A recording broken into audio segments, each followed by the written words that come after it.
ನಮಸ್ಕಾರ. ಏನಿದ್ದಿನ ವೇದಿಕೆ ಆಗಮಿಸಿದ ಆದಿ ಸದಸ್ಯರ ಹಾಗೂ ಊರಿನ ಹಿರಿಯರ ಸ್ವಾಮಿಯವರೇ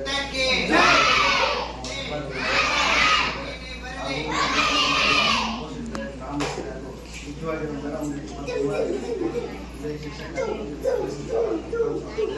ಎಲ್ರಿಗೂ ವಂದನೆ ಮಾಡ್ತಿದ್ದ. ಏನಿದ್ದಿನ 1947 ಆಗಸ್ಟ್ 15 ಎಲ್ಲರಿಗೂ ಸ್ವಾತಂತ್ರ್ಯ ದಿನಾಚರಣೆ ಶುಭಾಶಯಗಳನ್ನು ಕೋರುತ್ತಾ ಈ ವೇದಿಕೆ ಆಹ್ವಾನಿಸಿದ ಮೇಡಮ್ಗೆ ಧನ್ಯವಾದಗಳು ತಿಳಿಸ.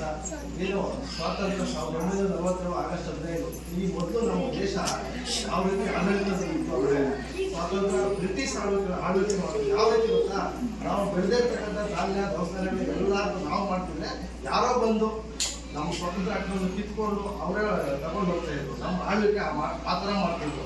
ಆಗ ನಮ್ಮ ಮಹನೀಯರು, ನಮ್ಮ ಭಾರತ ದೇಶದ ಮಹಾತ್ಮ ಗಾಂಧೀಜಿಯವರು, ಸುಭಾಷ್ ಚಂದ್ರ ಬೋಸ್ ಅವರು, ಜವಾಹರ್ಲಾಲ್ ನೆಹರು ಮತ್ತೆ ಭಗತ್ ಸಿಂಗ್ ಆಗಿರ್ಬೋದು, ಕಿತ್ತೂರು ರಾಣಿ ಚೆನ್ನಮ್ಮ ಆಗಿರ್ಬೋದು, ಇವರೆಲ್ಲ ನಮ್ಮ ಸ್ವತಂತ್ರ ಅನೇಕ ಬ್ರಿಟಿಷರೇ ನಮ್ಮ ಭಾರತ ದೇಶವನ್ನು ಬಿಟ್ಟು ತೊಲಗಿ ಅಂತ ಹೇಳಿ ಎಲ್ಲ ಒಂದು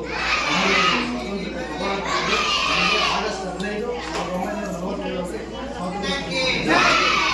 ಆಮೇಲೆ ನಮ್ಮ ಸರ್ಕಾರ ಪ್ರಜಾಪ್ರಭುತ್ವ, ನಮ್ಮ ಸಂವಿಧಾನ ಸ್ವಾತಂತ್ರ್ಯ ಏನು, ನಮ್ಮ ಪಡಿಬೇಕು ಸ್ವತಂತ್ರ ಮಹಿಳೆಯರಿಗೆಲ್ಲರೂ ಶ್ರಮಿಸುತ್ತಾ ಈಗಾಗಲೇ ನೋಡ್ಬೇಕು. ಈಗ ನಮ್ಮ ಸ್ವತಂತ್ರ ಬಂದಿದೆ, ಅದು ನಮ್ಗೆ ಸಿಕ್ಕಲಿಲ್ಲ. ಯಾಕೆ ಗೊತ್ತಾ, ಈಗ ಪ್ರತಿಯೊಂದು ವಿಚಾರಕ್ಕೂ ಪ್ರತಿಯೊಂದಕ್ಕೂ ಹೋರಾಟ ಮಾಡೋದು. ನಮ್ಗೆ ಬೇರೆ ನ್ಯಾಯ ಸಿಗ್ಬೇಕಂದ್ರೆ ಹೋರಾಟ ಮಾಡೋದು. ಆ ಮಟ್ಟಕ್ಕೆ ರಾಜಕಾರಣಿ ನಮ್ಗೆ ನಾವು ಸ್ವತಂತ್ರ ಸಿಕ್ಕಿದ್ರು ಸಹ ನಮ್ಗೆ ಪ್ರಜೆಗಳಿಗೆ ಸ್ವತಂತ್ರ ಸಿಕ್ಕಿದಂಗೆ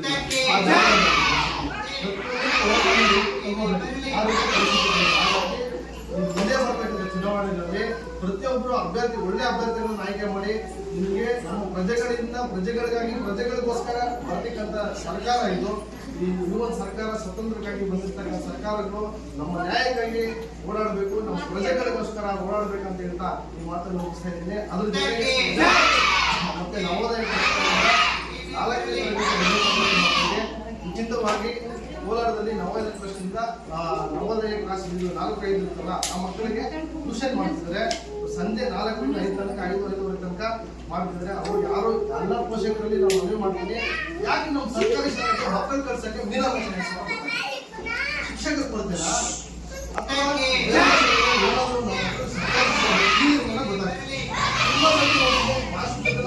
ಮೇಡಮ್ ಜೊತೆ ಮಾತಾಡಿದ್ದೀನಿ.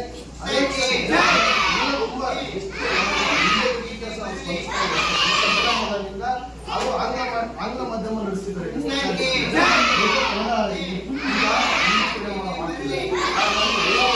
ವಜ್ರಮುನಿಯಿಂದ ತುಂಬಾ ಚೆನ್ನಾಗಿ ಅದ್ಭುತವಾಗಿ ಹಾಗಾಗಿ ಎಲ್ಲರಿಗೂ ಪೋಷಕರಲ್ಲಿ ಮನವಿ ಮಾಡ್ತಿದ್ದಾರೆ, ಸರ್ಕಾರಿ ಶಾಲೆಯನ್ನ ಯಾವುದೇ ಮೀನಾಂಶ ಎನಿಸ್ಬೇಡಿ.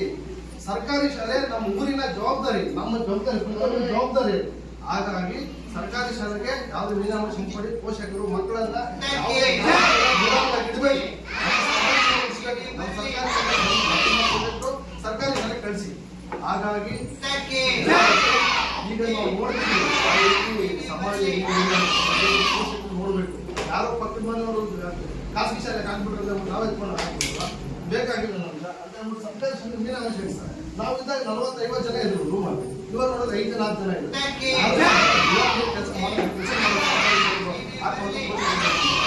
ದಯವಿಟ್ಟು ಸರ್ಕಾರಿ ಶಾಲೆ ಉಳಿಸಿ, ಸರ್ಕಾರಿ ಶಾಲೆ ಬೆಳೆಸಿ, ನಮ್ಮೆಲ್ಲ ಕರ್ತವ್ಯ ಅಂತ ಹೇಳ್ತಾ ನನ್ನ ಮಾತನ್ನು 2 ಮಾತು ಅವಕಾಶ ಮಾಡಿಕೊಟ್ಟು ನಮ್ಮೆಲ್ಲರಿಗೂ ಒಂದು ಸಹ ನನ್ನ ಮಾತನ್ನು ಉಳಿಸಿ.